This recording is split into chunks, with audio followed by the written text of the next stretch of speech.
Xoş gördük. Bugün əzəmətli bir saz şairinin, dövlət mükafatı laureatı Məstan Günər'in 90 illik yubileyinə cəm olmuşuq. Məstan Günər sıradan şair deyildi. O sazın sözün elə bir azman sənətkarı idi ki, dillər əzbəri idi onun şeirləri. Hətta bir çox şeirləri ən müxtəlif adamların adına oxurub. Məsələn, Səməd Vurğunun adına oxunmuş çoxlu şeirlər var. Burada da onları xatırladacağıq birazdan ki, bu şeirlər Məstan Günərindir, amma oxunurdu Səməd Vurğunun adına və yaxud başqa adamların adına. Bu mənada bugünkü bu yubiley mərasimimiz həm bir çox məsələlərin aydınlaşmasına imkan yaradacaq, həm də xoş bir ovqat yaradacaq hamınıza. Çünki buraya sıradan aşıqlar da cəm olunmadı. Elə aşıqlar gəldi ki, onlar Məstan şeirinin, Məstanın saz şeirlərinin ruhuna uyğun adamlardılar. Bəri başdan onu deyim ki, Məstan Günər Azərbaycan ədəbiyyatında elə bir şairdir ki, onun mindən çox qoşması var. Üzü Vaqifdən, Səməd Vurğundan bu yana, ta Zəlimxan, Yaqub və Hüseyin Arifə qədər heç kəsin mindən yuxarı qoşması yoxdur. Mindən yuxarı qoşma Məstan Günərə məxsusdur və bu qoşmalar biri-birindən gözəldir və biri-birindən zərifdirlər.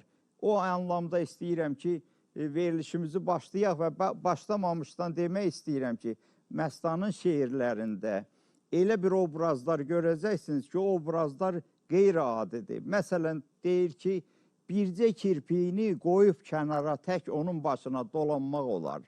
Gözəlin təsvirində bu incəliyi hər sənətkar ortaya qoymaz. Və yaxud mən xatırlayıram, 1-ci Qarabağ müharibəsində onun məşhur bir şeiri var idi. Azərbaycan əskərinə müraciətlə deyir ki, söykən son damla qanına, möhkəm ol, möhkəm ol, möhkəm. Bunlar həm şeir kimi, həm poeziya kimi, həm milli ruh kimi misilsizdir və təkrarsızdır. Bu istiqamətdə bir çox mətləblər verilişimiz boyu gerçəkləşəcək. İstəyirəm ilk olaraq bizim ustad aşığımız Nazim Bahadıroğlu buraya gəlib Ələkbər qardaşımızla birlikdə Cəlli üstündə elə bir şeir oxusun ki, görsünlər mən iddiamdayam, nə dərəcədə haqlıyam. Bir də qismət ola gənclik illərə, küstürə gözləri qaralar səni, gündüzlər görəndə kök sötürələr, gecələr küləkdən soralar səni. Meydan sizindir.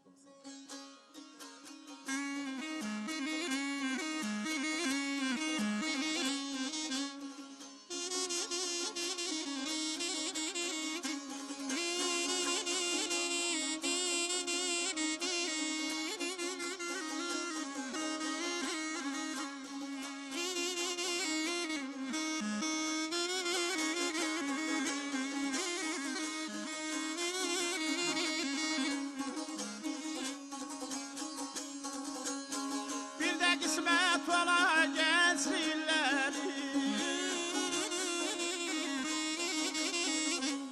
ay bir də qismət ola gənclikləri, üstürə gözləri qaralar sən,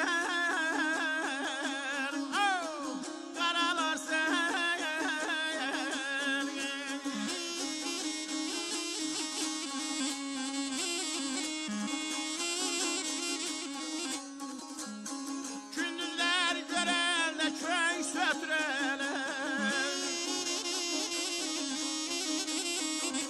Ay gündüzlər görəndə könk sötürələr, gecələr küləkdən soralar sən, soralar sən.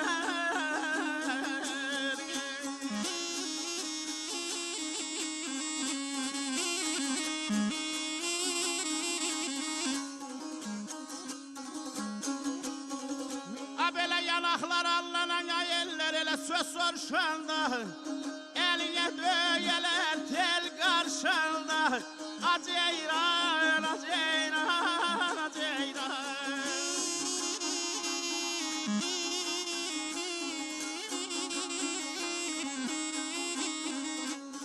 Qəsrində duralar toy danışanda,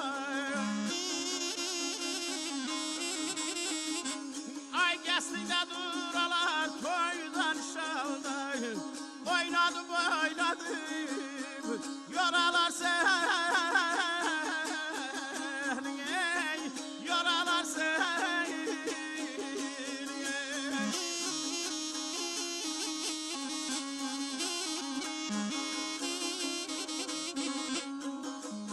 yaz vaxtı yel dönə, göy təmizlənə, dodaqlar ballana, dillər sözlənə, bağça bağ içində qızlar gizlənə, ötəndə güllərlə vuralar səni.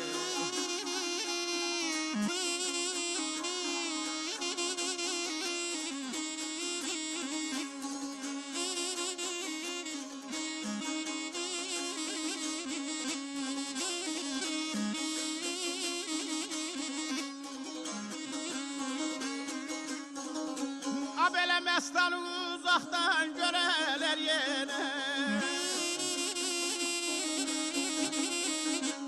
ay məstan uzaqdan görələr yenə, sonalar ürküşə, göllər tərpənə,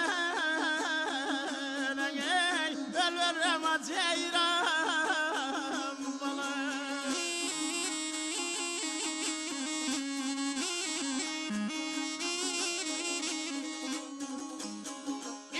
Saxlaya gül geri dönə, aylaya saxlaya gül geri dönə, uçuruq təzədən quralar sən, quralar sən.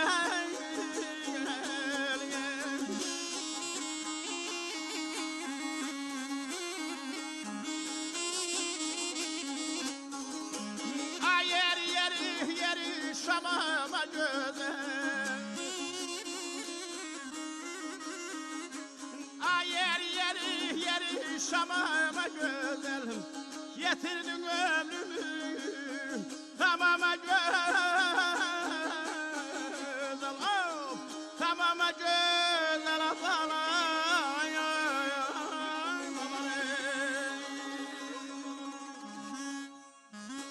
Çox var olasan. Mən niyə bu şeiri birinci saldım və Cəliliyə oxutdum? Çünki Məstan Günərin 70 illik yubileyini Tovuzda keçirəndə o bu şeirin Cəliliyə oxunmasını istəyirdi və orada aşıqlarımız oxudular da və bugün 90 illik yubileyində bir daha həmin sözün və həmin havanın üstünə gəldik. Siz də çox gözəl təqdim edin. Səsinə sağlıq, var olasan. 1935-ci ildə Tovuzun Əsrik kəndində dünyaya gəlmişdi. Gözünü saz söz mühitində açmışdı. Onun belə deyək ki, çevrəsi elə bir təbiət hadisəsinin içərisində idi. Bugünün özündə belə Əsrik dərəsi boyu gedəndə yazda, yayda hər kəs elə bilir cənnətin içərisindən gedir. Bu mənada Məstan gözünü təbiətin o gözəlliyinin içərisinə açmışdı və oradan da o özünə məxsus gözəllikləri əks eləmişdi. Və bütün ruhu sazın üstündə idi, özü də gözəl saz çalırdı. Çox maraqlı, özünə məxsus çalıb oxumaq da tərzi var idi. Mən istəyirəm ki, bu yerdə bizim ustadaşığımız Altay Məmmədli Mirzəcanı havası üstündə o təbiət mənzərəsinin içərisində bir əhvalatı təqdim eləsin, səsini də görəcəyik. Buyurun.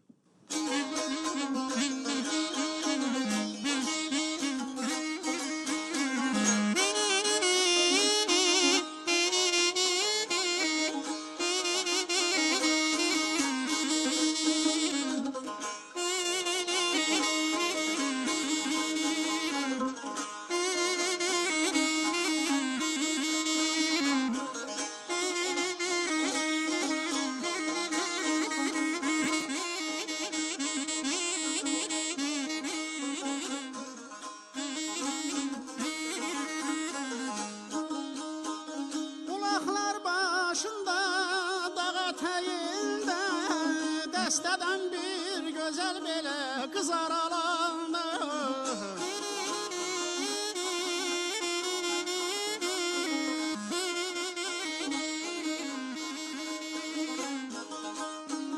boylandı dayandı belə məni görüncə, boylandı dayandı məni görüncə, çığır çalandı, izar alandı, izar alandı, yer ceyranı boy qadan alım.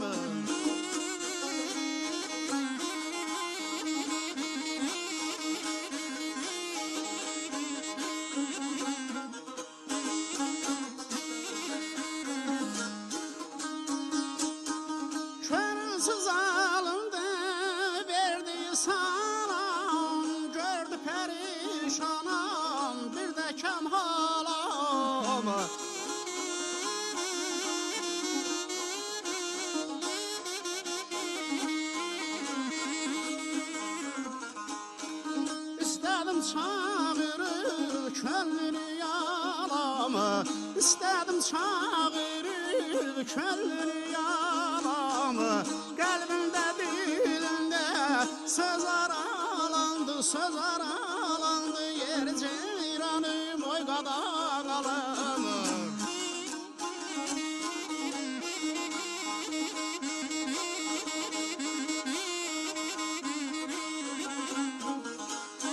Yavaş-yavaş çəkdi qızılar dəsini, uzaqdan eşitdim kövrək səsini, o məni sevirdi, mən özgəsini, könlümdə, qəlbimdə köz aralandı.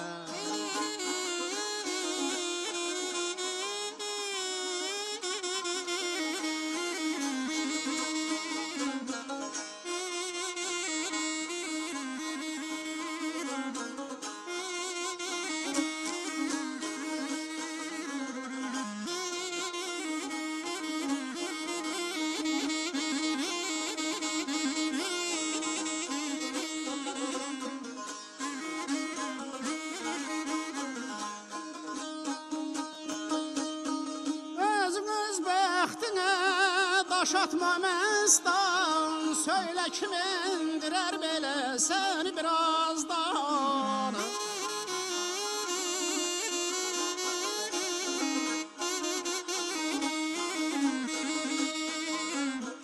Bir də görərsən ki belə gəlinlə qızdanı, bir də görərsən ki gəlinlə qızdanı, xətirli vaxtlarını tez tez aralandı, sona ceyranım oy qadağalımı. Xətirli vaxtlarını tez aralandı, yer ceyranım oy qadağalımı.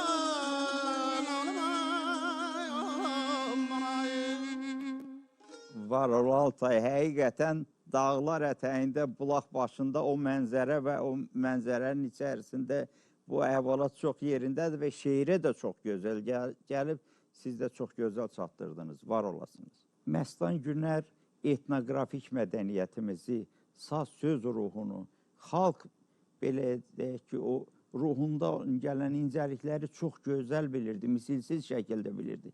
Həm danışığında, həm yanaşmasında, həm də şeirlərinin dilində bunları elə nizamlayırdı ki, adamın ağlı gedirdi. O şeirlərdən biri bugün təqdim olunacaq. Səndən ötürü darıxmışam, asaçları yovşan anam.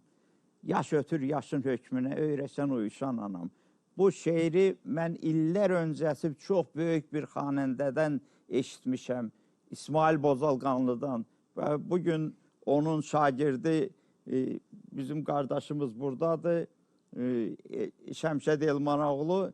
O cümlədən Tovuzdan balabançımız da gəlib, yəni Tovuzdan bir neçə aşığımız gəlib, onları da bir-bir də təqdim eləyəcəm. Bu səsi biz İsmail Bozalqanlının ruhundan, o ifasından götürəcəyik və səsləndirəcəyik. Məstan kişi də o şeiri çox sevirdi və İsmailin səsini də çox sevirdi. İsmail Bozalqanlıya buradan qucaq dolu salamlar göndəririk. Onun şagirdi yolunu davam eləsin. Meydan sənindir.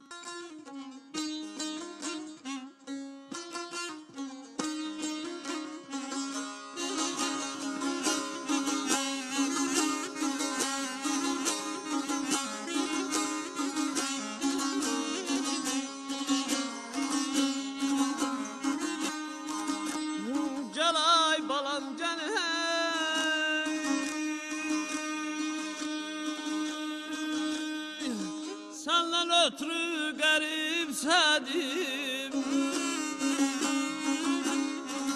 senden ötürü garipsedim. Ay saçları yoşalalama, yoşalalama, yoşalalama.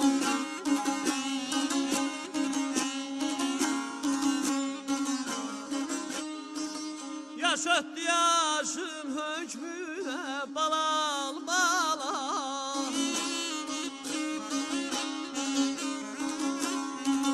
Yaş öttü yaşın hükmüne alışan örgeşen alam. Derdin alem ay derdin, alem ay derdin, alem ay derdin.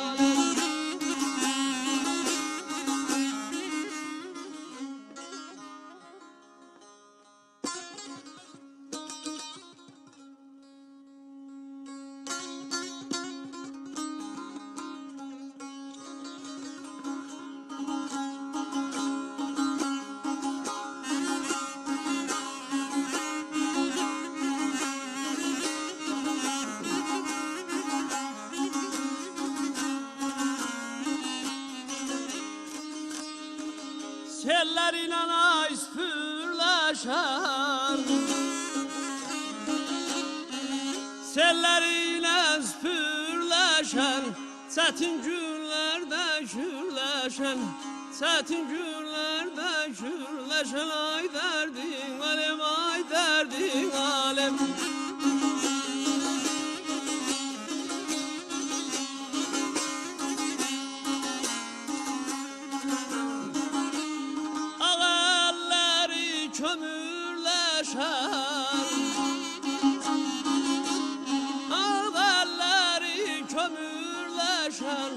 Bir çayı qarlaşan anam Dərdin alem ay dərdin alem ay dərdin alem ay dərdin alem ay dərdin alem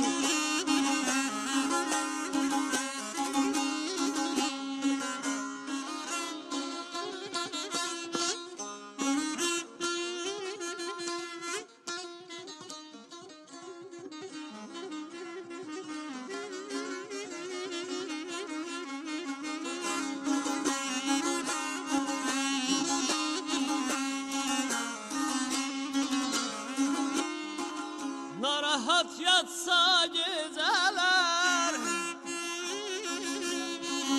Narahat yatsa geceler Yuxsunu qatsan eğer qatsan eğer qatsan eğer ay qatsan eğer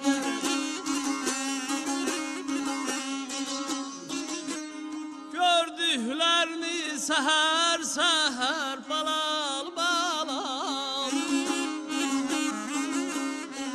Gördüklerini ay seher seher Sulara danışan anam Sulara danışan anam Ay derdin alem ay derdin alem ay derdin alem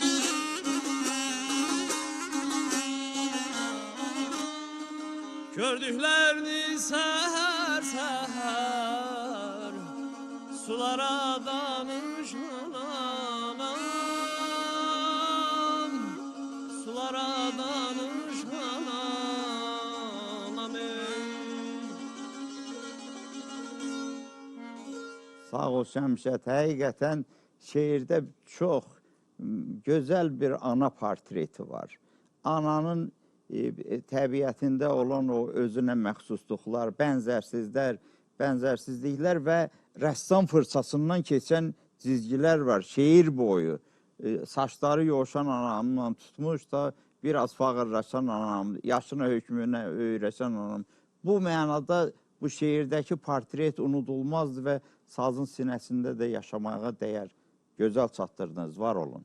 1955-ci ildə gözəl bir şeir çıxmışdı ortaya. Gedirəm ay erlər, sözüm, söhbətim, neçə şirin-şirin dillərə qaldı. 1956-cı ildə Səməd Vurğun dünyasını dəyişdi və aşıqların dilinə düşmən bu şeir bir müddət sonra Səməd Vurğunun adına oxunmağa başladı. Şeirin sonunda Məstanın bu yerə qonaq gəlməyi deməyin aylara, illərə qaldı. Misrası dəyişdirilərək Vurğunun bu yerə qonaq gəlməyi tükənməz aylara, illərə qaldı. Şəklində aşıqların dilində, xanəndələrin, müğənnilərin dilində yayılmağa başladı.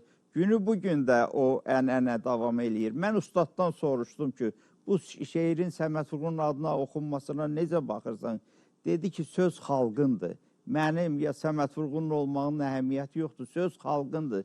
Sözü əgər aşıq sevirsə və oxuyursa, qoy Səməd Vurğunun adına da oxunsun. Bu gözəl şeiri bugün ustad aşıqlarımız Nəbi Nağıyev və Nazim Bahadıroğlu Hüseyni havası üstündə oxuyacaq və görəcəksiniz, söz həqiqətən aşığın səsində, nəfəsində nə cür dalğalanıb gedir. Meydan sizindir.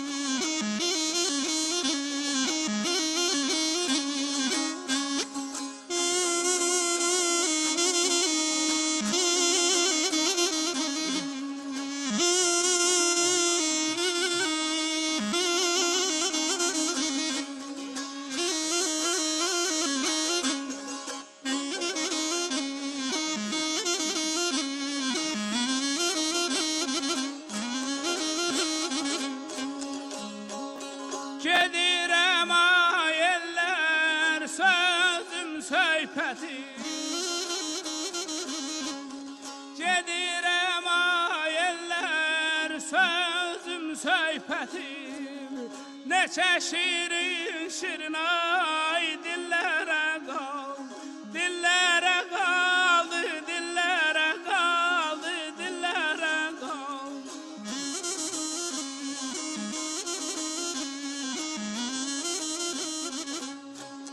Ceyranlı meşələrə cüyürlü düzlər Ceyranlı meşələrə cüyürlü düzlər Ceyranlı meşələrə cüyürlü düzlər Elim məskən idim Ellərə qaldı, ellərə qaldı, ellərə qaldı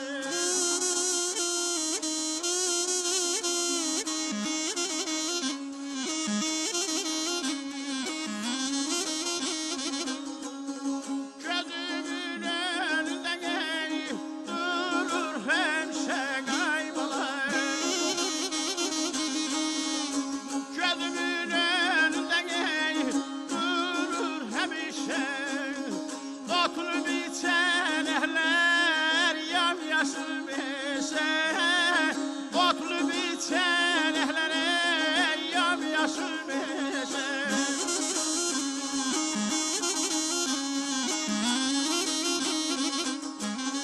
Ben kimisi demirəm ey şehli ben öpşem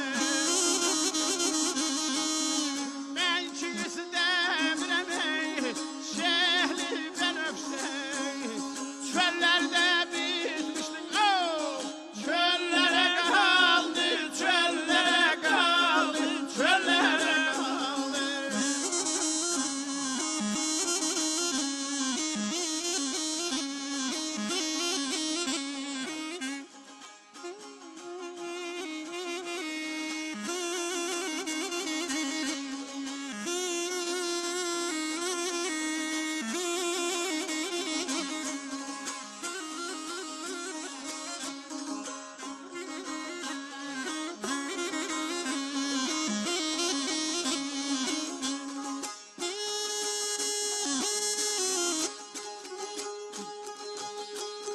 Çoban kardeş hasta çalma tütaya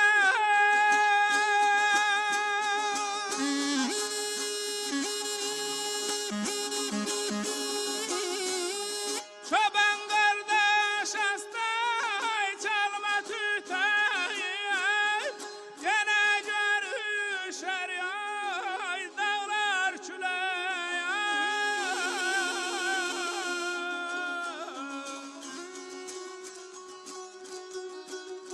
Məstanım bu yerine qonaq gəlmək Məstanım bu yerine qonaq gəlmək Deməklə ayların oh illərə qaldı, illərə qaldı, illərə qaldı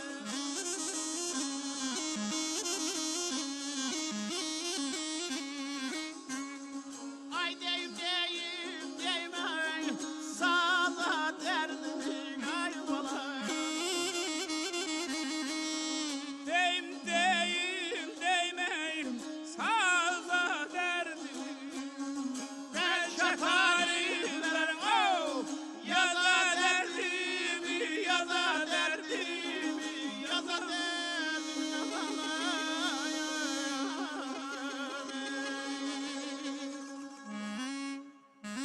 Bax, çox gözəl oxudunuz. Öz yerində, öz Zəngülə yerində, Hüseynidə hər oğulda gedənmir, əla təqdim elədiniz, var olun.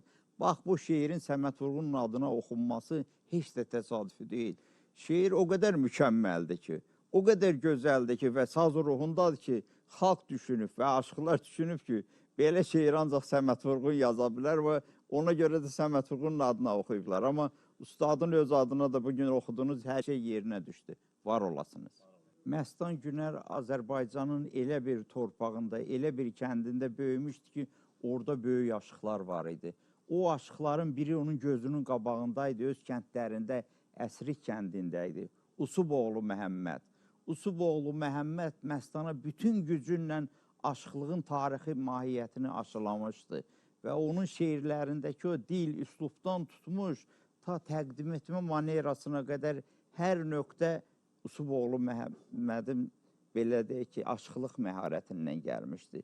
Usuboğlu Məhəmməd onun çoxlu şeirlərində keçən əsas obrazdır. Hətta İlyana haqqında poema var, o məşhur bir poemadır. Orada Usuboğlu Məhəmmədi ayrıca bir xətlə işləyib və orada görürük ki, Azərbaycan aşıqlığının bir ağsaqqal obrazı nə cür təcəssüm eləyib. Və Usuboğlu Məhəmməd onlarla Məstan Günər şeirində yer alıbdır. Bunun səbəbi də Usuboğlu Məhəmməddən onun əxs elədiyi, mənimsədiyi saz söz ruhuydu. O sözlərdən birini indi Tovuzdan gələn istedadlı aşığımız İlham təqdim eləyəcək.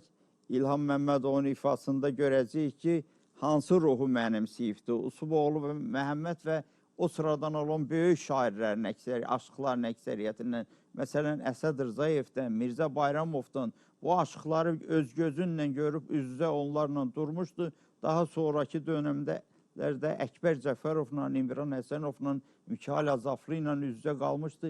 Bunlar səslə, nəfəslə təqdim olunacaq. Buyursun İlham, Firidun qardaşımız da dəstək versin.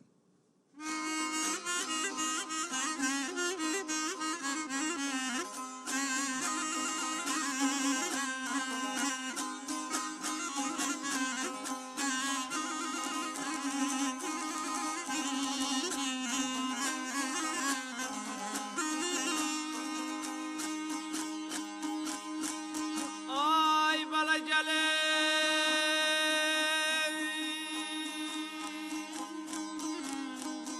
bir də biz sərəfə gəlmədik.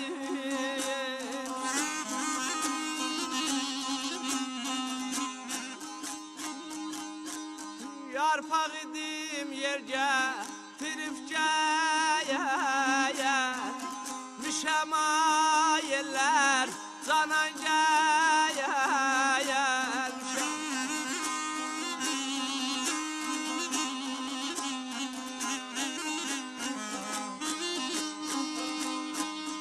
A belə bizdən sizə yenən bala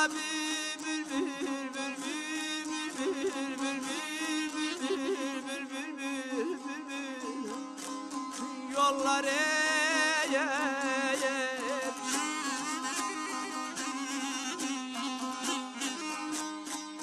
yağış yağıp sergə tirifgəyə, müşəmala göz canan gəyər.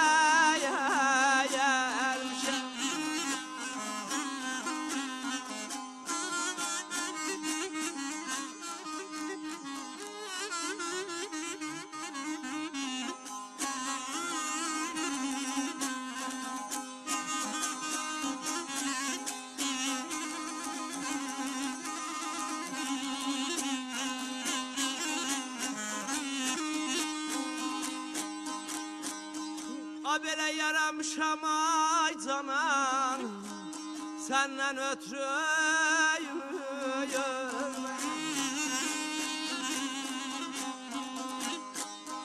ala gözlüm nə var bunu bil, məyəy ay xanım bunu bil.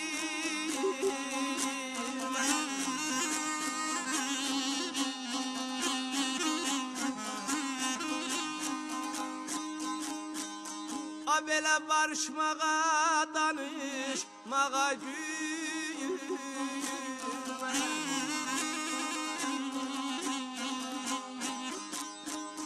Şirin şirindircə, tirifgəyə, müşəmala göz canan gəyər.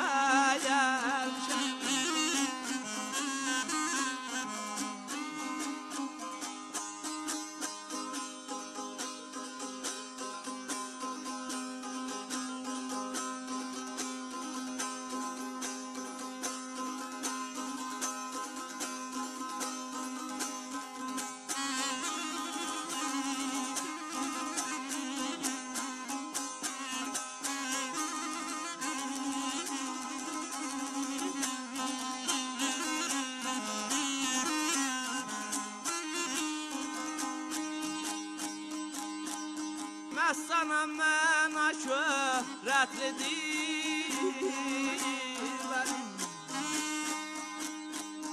Sevdasında yağır şərtlidir Benim ay canan şərtlidir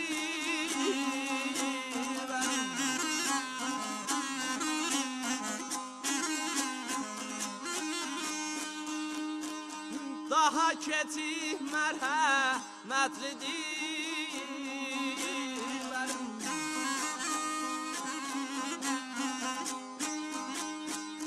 Qapınıza gülgə tirifgəyə Düşəm ay xanım canan gəyə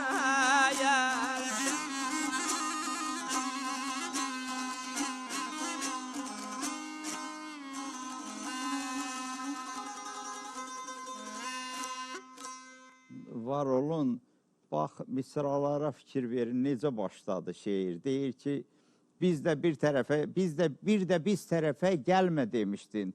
Xalq dilinin, canlı danışıq dilinin şəhdinə, şəkərinə fikir verin. Bir də biz tərəfə gəlmə demişdin. Şair bəhanə eləyir. Yarpaq idim, yel gətirib gəlmişəm, özüm gəlməmişəm. Bax, Usuboğlu Məhəmməddən bu incəlikləri mənimsəmişdi. Və indiki aşıqlarımız, illatda Tovuz aşıqları bu keyfiyyətlərə diqqət eləsinlər, var olasınız. Böyük ustadın şeirlərini dinlədikcə düşünürsən ki, bu şeirlər sazın ruhundan doğulmuş bir şairin qələmindən çıxıb. O şeirlərin hər nöqtəsində sazın səsi, sədası, pərdələrinin, kökünün ən müxtəlif nöqtələri görünür. O demək ki, Məstan Günər saza köklü şəkildə bağlı olan bir şair idi. Onu da deyim ki, ustad çox gözəl saz çalırdı. Çox gözəl şəkildə saz havalarını təqdim etməyi bacarırdı. O, Azərbaycan radiosunda və televiziyasında illər və 10 illər boyu çalışıb və buradakı fəaliyyəti də elə bu istiqamətlə bağlı olub. O istiqamətdə gördüyü işlər də unudulmazdılar. Nəbin Ağayev bir daha sazınla buradadır və Ələkbər də qardaşımız da dəstək verəcək. İrəvan çuxuru üstündə Məstan Günərin xalq ruhunda olan bir qoşması qanadlanacaq. Meydan sizindir.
Gecədə gündüzdə keçvoy çəməni balam Yaxında uzaqda vədələşmişik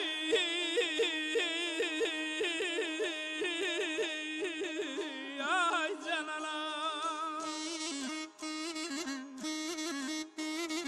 Yaxında uzaqda vədələşmişik Dəyərdin almay, dəyərdin alır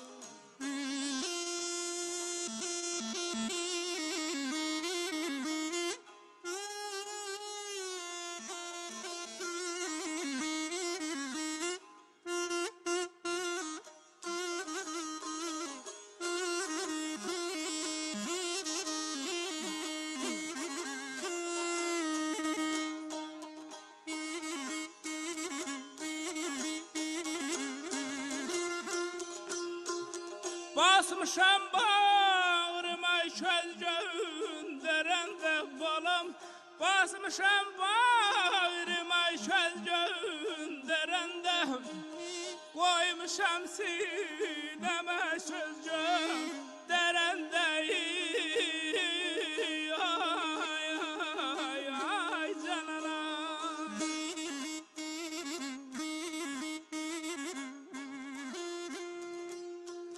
Gözler sözler şin söz gönderende balam Kipride doğu dağda verde leşmişi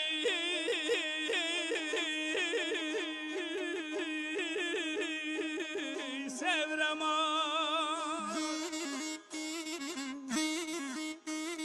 Kirpide doğu dağda verde leşmişi de yerdin almay de yerdin alır.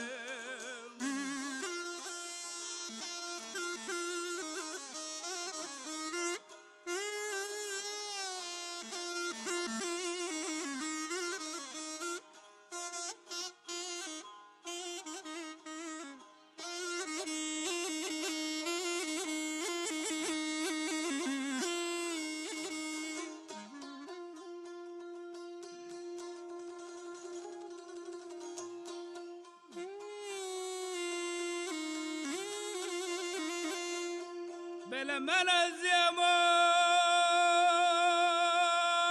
yamay bu derdi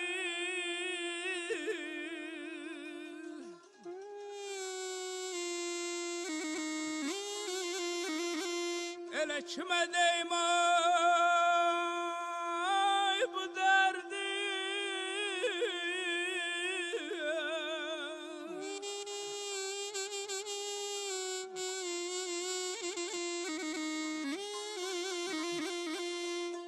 Abele benim sensiz hasretim ey boy boy boy boy boy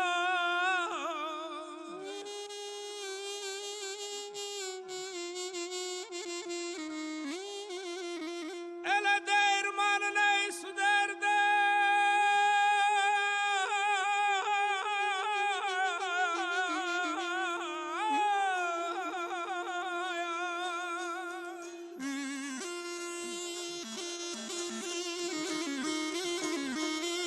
İtivdim aslanın canlarını azizi İtivdim aslanın canlarını azizi Balam deryalar sahralar silip denizi sevrem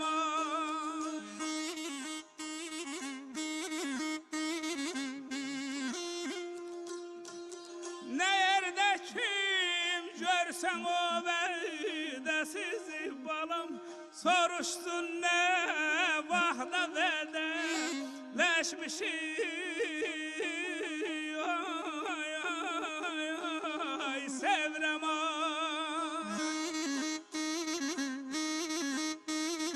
Soruştun ne vahda vedeleşmişi de yerdin almay de yerdin almay de yerdin alır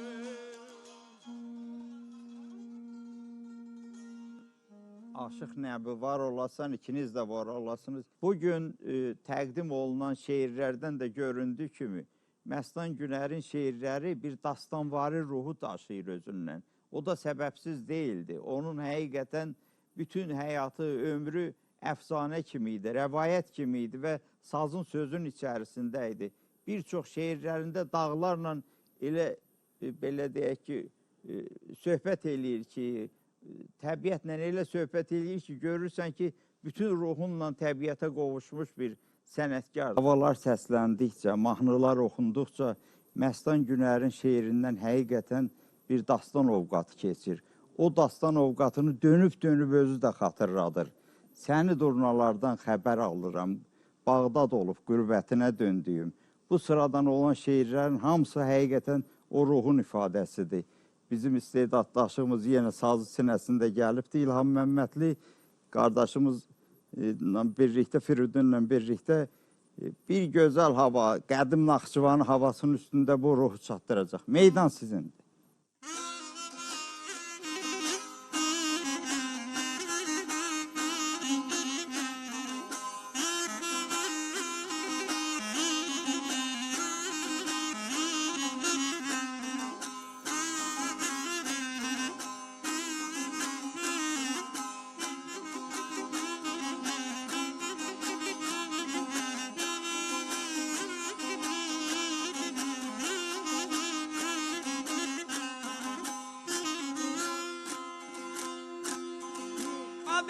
qismətində yəqin yerməyə yox ümid. Qismətində yəqin yerməyə yox ümid. Həsrətinə, möhnətinə döndüyüm ay xanım, döndüyüm ay canım, döndüyüm ay sonam, döndüyüm ay canım, döndüyüm.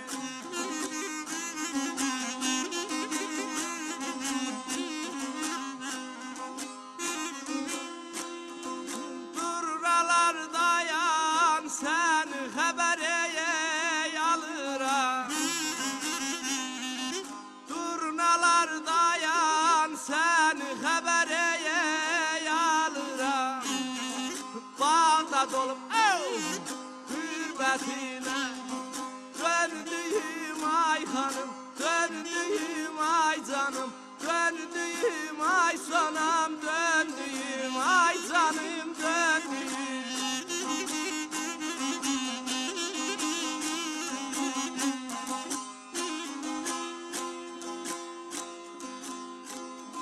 Dedim bəlkə düşmənləri kiridim, el içində ayın şayın yeridim.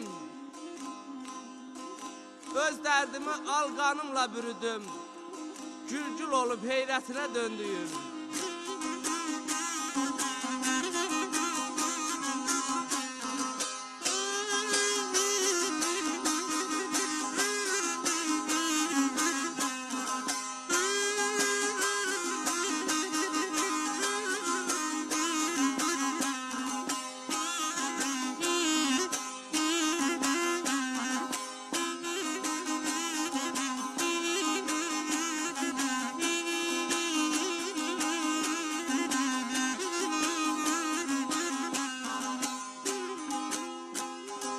Məstan kimi üzdən gülən qədərsiz.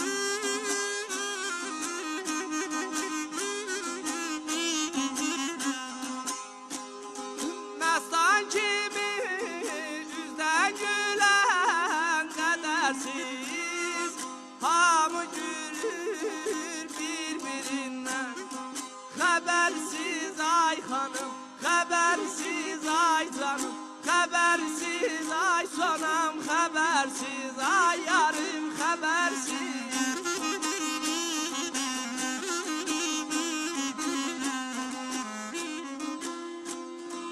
Məhəbbəsiz, müsibətsiz, xətərsiz. Məhəbbəsiz, müsibətsiz, xətərsiz. Həyat yoxdur, həyatına döndüyüm ay sonam, döndüyüm ay canım, döndüyüm ay xanım, döndüyüm ay canım, döndüyüm.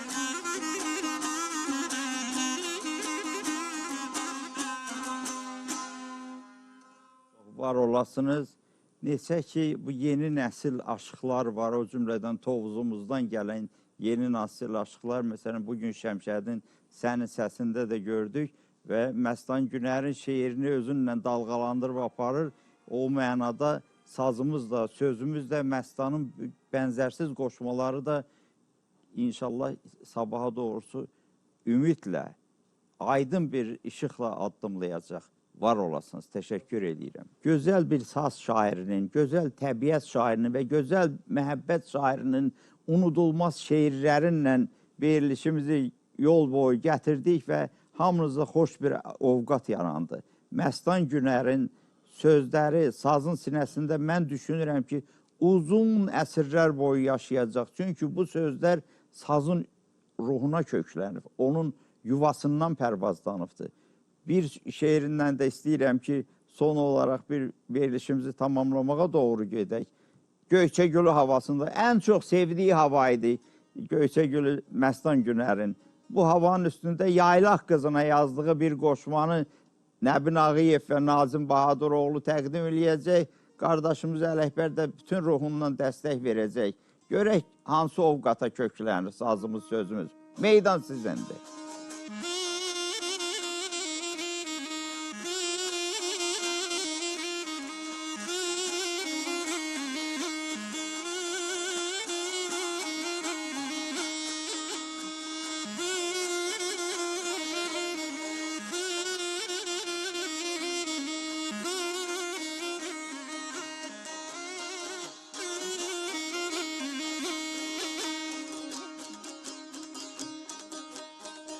Gülünü barsan çiçeğin ilki, gülünü barsan çiçeğin ilki. Yazın haber sen ayayla, kızın ayayla, kızın ayayla, kızın.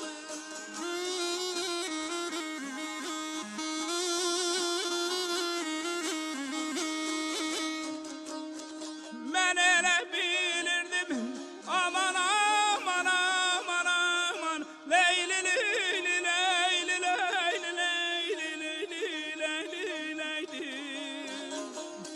Söz diyen demen, ay sen yön versen ayayla. Ay balam ey, sonam ey. Selam ay canan ey, gel kazana. Terlan ölürüm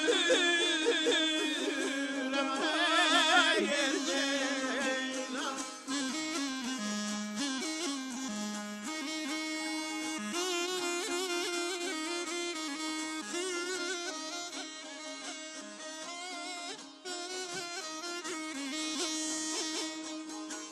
Abelen ay kurbanam dolanıp geldiğim yere. Ay kurbanam dolanıp geldiğim yere. Yattığın çemene, baktığın güle kaderdin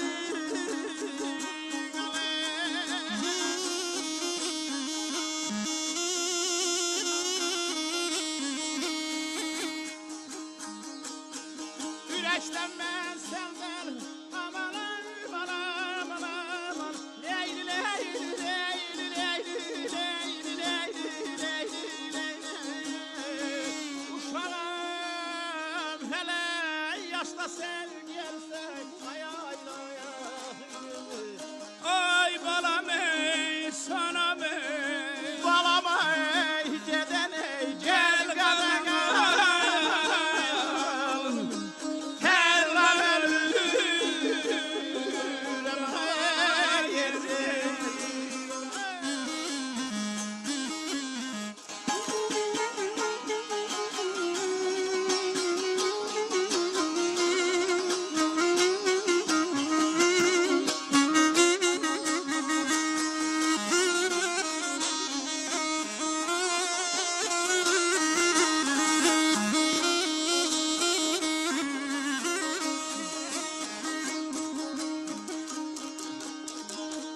Of canan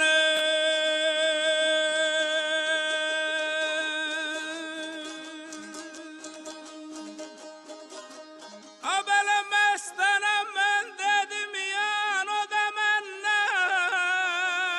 Demedim ki sen düş inadayım benden.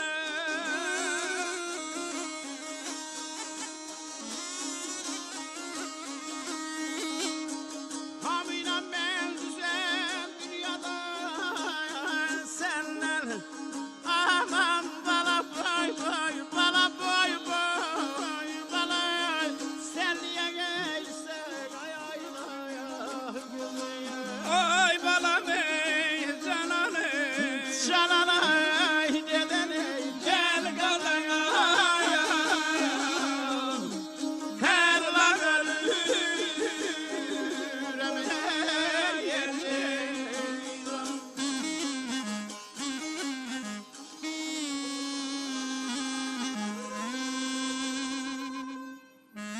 Var olasınız.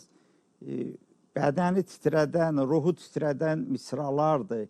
Könüldə mən səndən uşağam hələ, yaşda sən gerisən, ay aylaq qızı. Bu misraları Göyçəgülü üstündə sizin səsiniz və sazınız elə çatdırdı ki, həqiqətən adamın ruhu dalğalanıb getdi. Böyük ustadın qoy ruhu şad olsun. Böyük əzəmətli saz şairinin bugünkü şeirləri bir daha göstərdi ki, Məstan Günərin sazı, sözü, nəfəsi bundan sonra illər və qərinələr boyu sazımızda, sözümüzdə yaşayacaq. Və bu sözlər yaşadıkça elə sazımız da yaşayacaq. Aşıqlarımız da var olsun, sizin də canınız sağ olsun. Ustadın da ruhu şad olsun. Var olasınız.